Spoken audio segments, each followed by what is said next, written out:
नमस्कार, स्वागत है आपका खबर एक मिनट में। मैं हूं आपके साथ मेनका चौधरी और ये वो बुलेटिन जहां सिर्फ एक मिनट में सभी खबरों का पूरा विश्लेषण। तो चलिए शुरुआत करते हैं खबर एक मिनट की। चुनाव आयोग ने यूपी, उत्तराखंड सहित 5 राज्यों में विधानसभा चुनाव की तारीखों का ऐलान कर दिया। पांचों राज्यों की 690 सीटों पर वोटिंग की तारीखों का ऐलान होते ही आज से यूपी और उत्तराखंड समेत देश के 5 राज्यों में चुनाव आचार संहिता लागू हो गई। Total 7. All the 5 states combined together will be completed in 7 phases. The first phase of Uttar Pradesh, the issue of notification is 14 January. Last date of nominations 21st January. Scrutiny of nominations 24th January. Last date of withdrawal of candidature 27th January. And date of poll 10th February 2022. Let us come to 21 जनवरी से नामांकन की शुरुआत होगी। नाम वापस लेने की आखिरी तारीख 27 जनवरी होगी। 10 फरवरी से मतदान का आगाज होगा जो 7 मार्च तक चलेगा। 10 मार्च को 5 राज्यों में नतीजों का ऐलान होगा। 403 विधानसभा सीटों वाले यूपी से ही वोटिंग का श्री गणेश होगा। नामांकन प्रक्रिया 21 जनवरी से शुरू होकर चरणबद्ध तरीके से 21 फरवरी तक चलेगी। कैंडिडेट्स के लिए ऑनलाइन नॉमिनेशन की वैकल्पिक व्यवस्था होगी। 10 फरवरी को यूपी में पहले चरण का मतदान होगा। 7वें चरण की वोटिंग 7 मार्च को होगी। Uttar Pradesh, Punjab, Uttarakhand and Goa. In second phase, Punjab, Uttarakhand, Goa will be over. So on 7th March, all polling will be over, and the date of counting is 10th March 2022, that is Thursday. 7 मार्च को आखिरी चरण का मतदान खत्म होने के बाद 10 मार्च को काउंटिंग होगी। इसी दिन तय हो जाएगा कि यूपी में किसकी सरकार बनेगी। चुनाव की तारीखों का ऐलान होते ही राज्य की सियासत का पारा हाई हो गया। सभी दल अपनी अपनी जीत का दावा करते नजर आए। मतदान केंद्रों पर कोविड प्रोटोकॉल का पूरा इंतजाम होगा। कोरोना के मामले में तेजी से हो रही बढ़ोतरी के मद्देनजर चुनाव आयोग ने कहा कि 15 जनवरी तक road show, rally, cycle rally, bike rally और पदयात्रा पर रोक लगा दी। Commission has decided that no road show, padayatra, cycle, bike vehicle rally and procession shall be allowed till 15th January 2022. Commission shall subsequently review the situation and issue further instructions accordingly. So up to 15th of January, because the situation is dynamic, it is not static. No road show, no padayatra, no cycle, bike or vehicle rally and any procession. Similarly, no physical rally of political parties or probable candidates or any other group related to election shall be allowed till 15th January. मुख्य चुनाव आयुक्त ने कहा 15 जनवरी को Covid के ताजा हालात को देखते हुए चुनाव आयोग आगे प्रचार को लेकर राजनीतिक दलों को दिशा निर्देश देगा। चुनाव की तारीखों के ऐलान का मुख्यमंत्री योगी ने स्वागत किया और कहा कि बीते 5 सालों में बीजेपी सरकार ने समाज के हर वर्ग के लिए काम किया, इसलिए यूपी की जनता बीजेपी को आशीर्वाद देगी। 10 मार्च 2022 को जब उत्तर प्रदेश विधानसभा चुनाव के परिणाम आएंगे तो भारतीय जनता पार्टी प्रचंड बहुमत के साथ जनता जनार्दन का आशीर्वाद प्राप्त करने में सफल होगी और प्रचंड बहुमत के साथ भारतीय जनता पार्टी की सरकार उत्तर प्रदेश के अंदर पुनः बनेगी, ये मुझे पूरा विश्वास है। सीएम योगी ने दावा किया कि पिछले 5 साल में यूपी में विकास और बदलाव हुआ, इसलिए 10 मार्च तक मतगणना होगी तो बीजेपी फिर से यूपी में पूर्ण बहुमत की सरकार बनाएगी।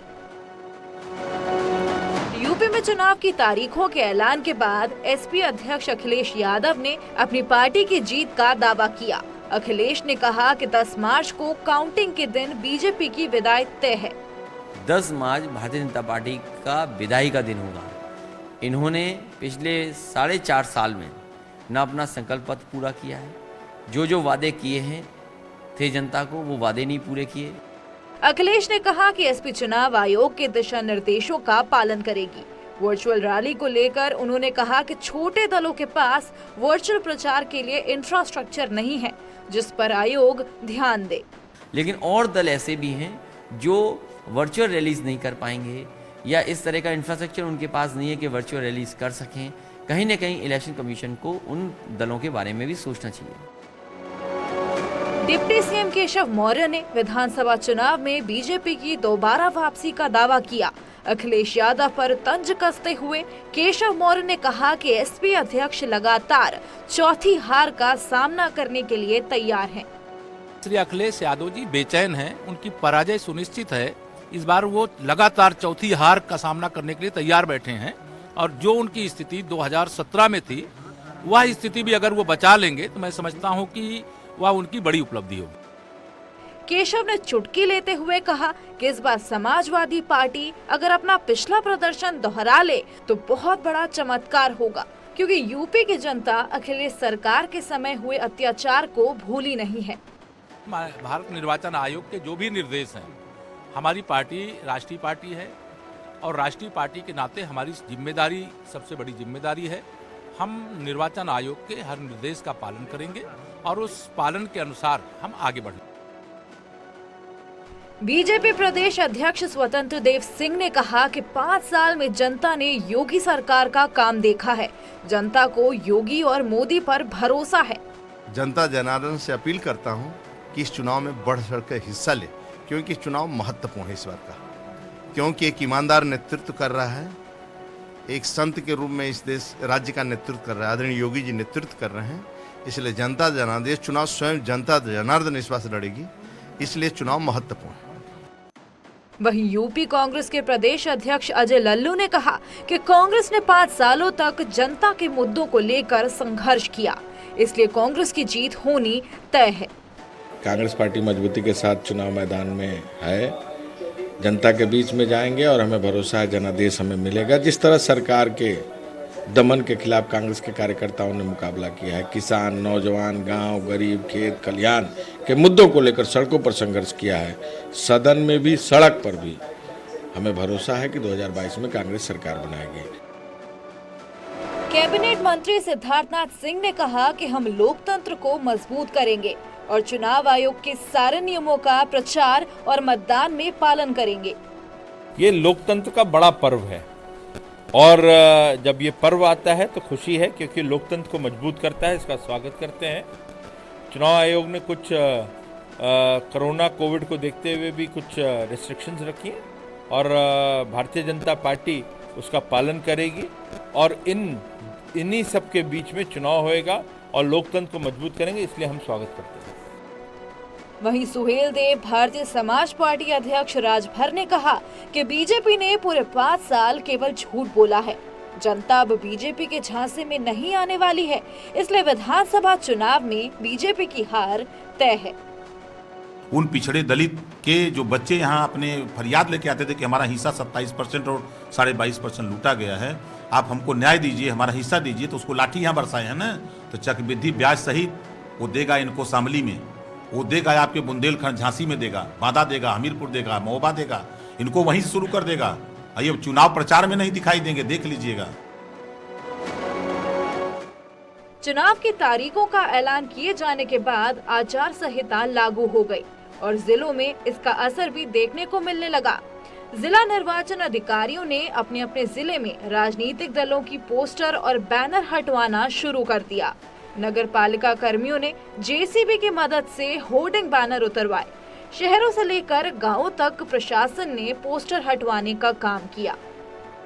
देखिए, आज दिनांक 8 जनवरी 2022 को भारत निर्वाचन आयोग द्वारा 5 राज्यों में विधानसभा चुनाव के लिए अधिसूचना जारी कर दी गई है।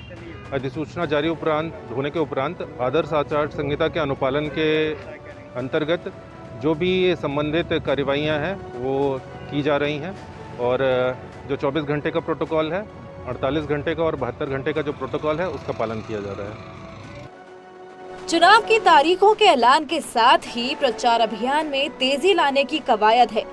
कोविड प्रोटोकॉल की वजह से इस बार डिजिटल प्लेटफॉर्म बेहद अहम है। बीजेपी ने सोशल मीडिया माध्यम से रैलियां करने की योजना बना ली है। इसके लिए यूपी और उत्तराखंड में बीजेपी ने इस बार कई आधुनिक तकनीकों से अपने आप को मजबूत किया है। वहीं बीजेपी प्रदेश कार्यालय में सोशल मीडिया सेल में वॉर रूम बन के तैयार हो चुका है। यही नहीं, सभी जिला कार्यालयों में वर्चुअल रैली का सेटअप भी तैयार किया गया है।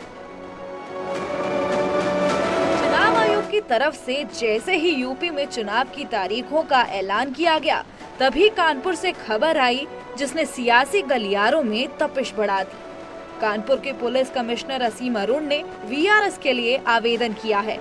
इसको लेकर उन्होंने एक फेसबुक पोस्ट भी लिखा है, जिसमें उन्होंने जिक्र किया कि मुख्यमंत्री योगी ने उन्हें बीजेपी में शामिल होने का प्रस्ताव दिया है। इसके बाद से उनके विधानसभा चुनाव लड़ने के कयास लगाए जा रहे हैं। खबर है कि असीम अरुण कन्नौज सदर से चुनाव लड़ सकते हैं। पूर्व डीजीपी श्री राम अरुण के बेटे असीम अरुण 1994 बैच के आईपीएस अफसर हैं। अभी उनके रिटायरमेंट में 5 साल से ज्यादा का समय बाकी था।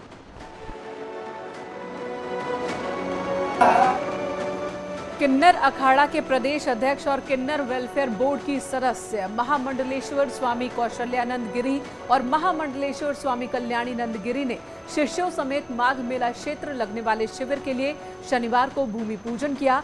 अखाड़े के संतों ने तीर्थराज प्रयागराज, भगवान बेड़ी माधव और संगम से प्रार्थना की कि माघ मेला सकुशल संपन्न हो, कोविड से राहत मिले और सभी लोग सकुशल मेला में कल्पवास करते हुए अपने घरों को लौट सकें। कोविड की तीसरी लहर आ रही है, ओमिक्रॉन, और ये बहुत ही ज़्यादा घातक है और इसका आप लोग एकदम मेले का आनंद भी लीजिए और सैनिटाइज करिए, मास्क लगाइए और 2 गज की दूरी, मास्क है जरूरी, उसका पालन करते हुए कि जो सरकार ने आपको मेले का इतना आने का आनंद उठाने के लिए दिया है तो उसका आपको पालन करना चाहिए। फतेहपुर में तेज रफ्तार डीसीएम ने सड़क किनारे खड़ी पिकअप गाड़ी में टक्कर मार दी। हादसे में पिता और पुत्र समेत 3 लोगों की मौके पर ही मौत हो गई, जबकि एक व्यक्ति गंभीर रूप से घायल है, जिसे उपचार के लिए जिला अस्पताल में भर्ती कराया गया। घटना खागा कोतवाली क्षेत्र महिषा मंदिर के पास की है। पुलिस के मुताबिक पिकअप गाड़ी खराब हो गई थी, जिसे मिस्त्री बना रहा था, तभी पीछे से तेज रफ्तार डीसीएम आई और टक्कर मारती चली गई। इस हादसे में मौके पर ही 3 लोगों की मौत हो गई। पुलिस ने डीसीएम समेत चालक को हिरासत में लिया है। महिषा मंदिर हाईवे के पास एक पिकअप खराब हो गई थी, जिसको उसका चालक, खलासी एवं एक मिस्त्री बना रहा था। एक पीछे से डीसीएम तेजी से रफ्तार आते टक्कर मार दिया, जिसमें 3 लोग तत्काल मृत्यु हो गई और एक जुल्फकार नाम का व्यक्ति घायल हो गया। इस सूचना पर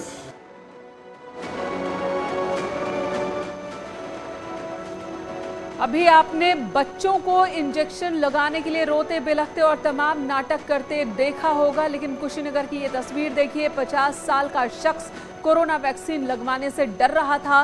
वैक्सीन लगवाने से पहले तो इसने मना किया, फिर बाद में भागकर जमीन पर लेट गया। परिवार के 2 लोगों ने पकड़कर वैक्सीन लगवाया। अधेड़ व्यक्ति की इस नौटंकी को देखने के बाद वहां मौजूद हर व्यक्ति हंसने लगा। घटना का वीडियो सोशल मीडिया पर वायरल हो रहा है।